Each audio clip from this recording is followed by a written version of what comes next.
Hello mga kaamiga, kaamigo, andito tayo ngayon sa clinic para ipapagawa ang ating kilay sa pangalawang session. Kaya ayun, mag-aantay muna tayo. Andito tayo sa waiting area nila. Yun. Ayan, tinawag na ako para sa anesthesia ang ilalagay sa aking kilay. Yun. Pero may nadatnan akong dalawa kasi nakasalang na sila. Hindi siya gaanong matao ngayon. Hindi tulad nung pinakauna kong punta punong-puno kami riyan. Kaya imbis isang oras lang, ayun, umabot na ng 4 na oras ako nag-aantay.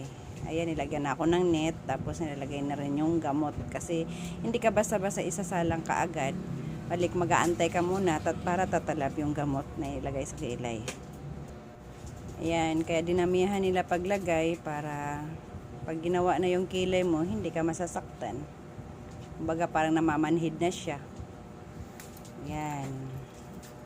Kaya marami silang nilalagay. Tsaka nila tinatakpan ngayon. Ayan.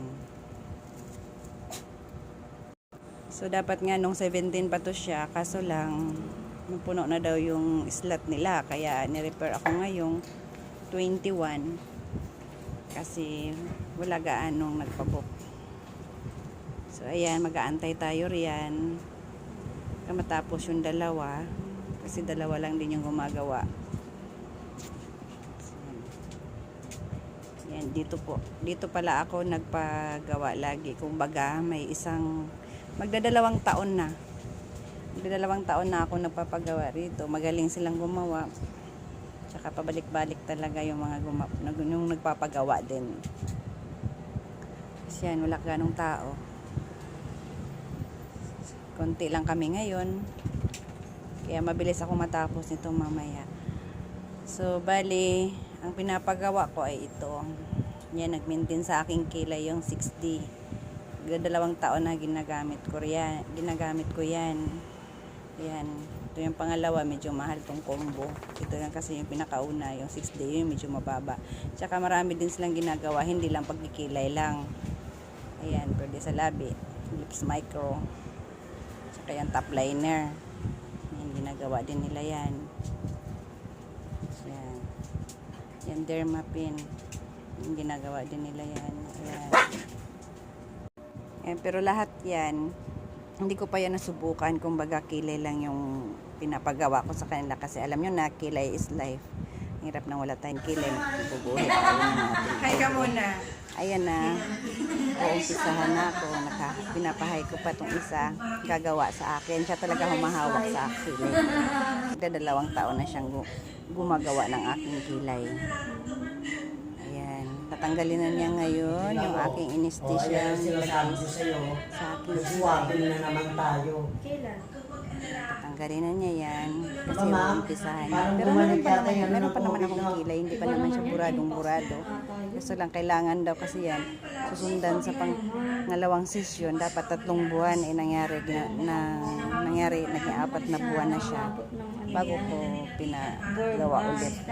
Kaya pwede naman siya. Kahit sa pangalawang buwan pang 3, ginawa ko siyang pang-4. Hindi naman siya pa kasi nagpipili. Tapos ang kasunod niyan, matagal na ulit. Din tayo dito, di ba? Taon na rin bago ayan na, pinag-inumpisahan na niya. Naahitan niya muna. Kasi yung kahit hindi man makapal yung kilay ko, manipis na siya. Paano, meron pa rin balahibong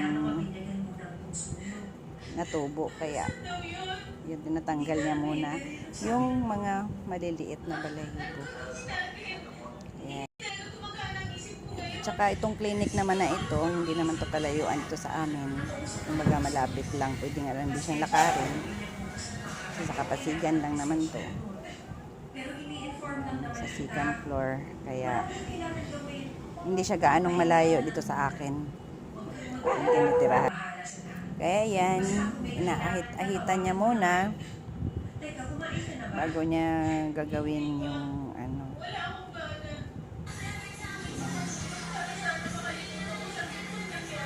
ang hirap talaga pag walang kilay.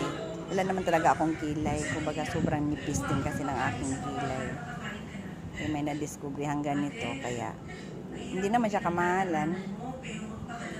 Hindi naman sasakit din yung bulsa. Kaya kayo maninipis ang kilay, ayan, magpagawa na kayo. Masarap sa pakiramdam kasi. Ayan. Hindi ka na maglalagay ng eyeliner. Pagising mo, pag hilamos mo, nandyan pa rin siya. Ayan na, inumpisahan na siya paglagay. Ayan, parang sinusukat-sukatan mo na siya. Araw-araw ay 2 sundalo ang nagbabantay sa Bukol. Kasi nung 17, nagpabook ako ng appointment. Tinanong nila ako kung paid na ba daw. Sabi ko, hindi pa naman. Kaya nilagay ako ngayong 21. Ngayong 21 nila ginawa yung aking kilay. Pero hindi naman siya lagi-lagi kung magpapagawa ng ganito. Kasi sa akin, ang isang taon, isang beses lang ako. Sa unang sesyon at saka sa pangalawang sesyon. Kumbaga, ang babayaran mo lang dito is yung unang sesyon. Tapos yung pangalawa, wala ka nang babayaran. Kumbaga, magbibigay ka na lang ng tip. At saka doon sa unang session mo naman, ang binabayaran mo doon, kasama na rin yung ointment at saka yung solution. Kasi yung panggagamot mo riyan sa kilay.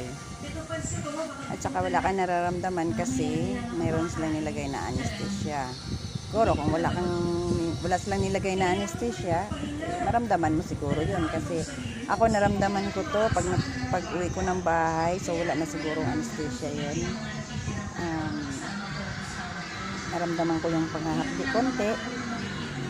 Isang araw lang naman, pagkasunod na araw na wala naman na. So yun, inumpisahan na niya pag gawa. So wala akong naramdaman yan, pero nakikita ko parang may kunti-kunti pa siyang dugo sa lumabas sa aking kilay. Dahil siguro, hindi ko siya naramdaman dahil siguro kasi may anesthesia siyang nilagay. Kaya nararamdaman ko lang yan pag uuwi ako ng bahay. Medyo mahapdi-hapdi siya. At saka nag-aantay din ako ng promo nila kasi pag nagpo-promo sila, mas mura. Kaysa yung hindi sila nagpo-promo, medyo mahal-kamahalan para sa akin. Kaya sulit din yung binabayad ko kasi sa isang taon, isang beses lang naman din siya. Tapos sa sunod na taon, ayan na, pangalawang beses ko na ngayon. Sa pangalawang taon ko na itong paggawa ko, itong panghuling session ko. So nasusundan naman ito sa 2025 na siya. Kasi 2024. Kasi ang una kong paggawa is 2023. So 2024 ngayon, pangalawa. Sa sunod na naman siya sa 2025. Sulit din yung pinapagawa ko. Ayan, dumugo siya. Pero wala naman ako naramdaman riyan. Parang baliwala lang. Para bang naglalagay ka lang ng eyeliner sa kilay mo. Na wala kang naramdaman. Yan, pero nakikita ko siya. Kasi kinunan ko ng video. Bulol. Noong una kasi, or pangalawa, session ng pinakauna sa 2023, hindi ko alam na dumudugo kasi hindi ko naman siya nakuha ng video. Kumbaga ngayon, kung kinunan ko siya ng video, nakikita kung dumudugo pala siya. Pero hindi siya masakit ha. Ayan, tapos na yung isa. Ilipat na naman to sa kabila. Kabila na Hindi, ito. kaya medyo dark na siya kasi kanina Ito naalala ko din. light na siya eh. Pero hindi ito. Parang may nasabi pa ata siya dyan na parang natawa ako.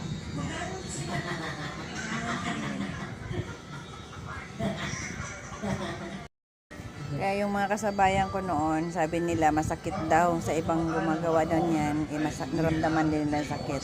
Kaya siguro na naramdaman yung sakit kasi tinipid yung anesthesia paglagay. Hindi tulad itong clinic na ito, talagang marami silang ilalagay. Kaya hindi mo talaga mararamdaman pag ginawa na nila. Maramdaman mo lang yung hapdi pag nakauwi ka na.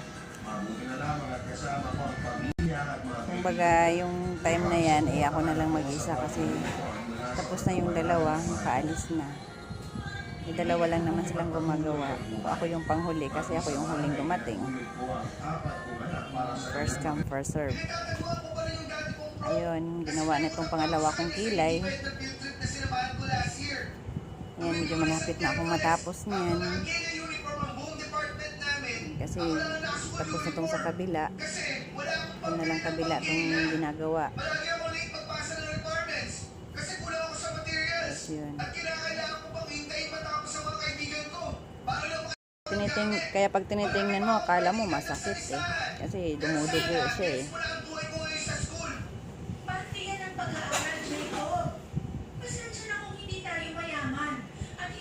Ayan, tinitingnan niya kung pantay ba o hindi.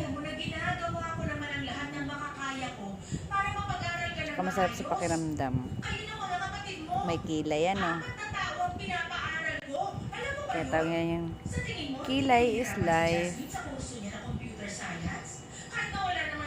Yan, malapit nang matapos. Ayan, may nilagay na siya riyan. So, mag-antay na lang ng mga ilang minuto. Yan, parang binababad niya.